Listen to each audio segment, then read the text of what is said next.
गुरुर्विष्णू गुरुर्देव महेश्वरा गुरु साक्षात परब्रह्म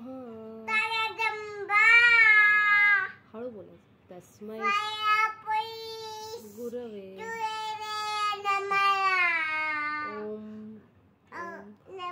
ओम हा वक्रतुंड हळू म्हणायचं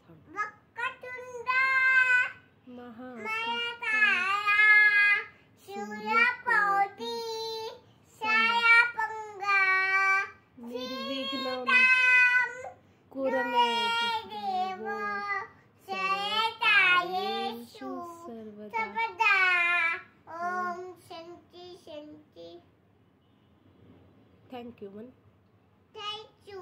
इकडे बघून फोन मध्ये थँक यू मन परत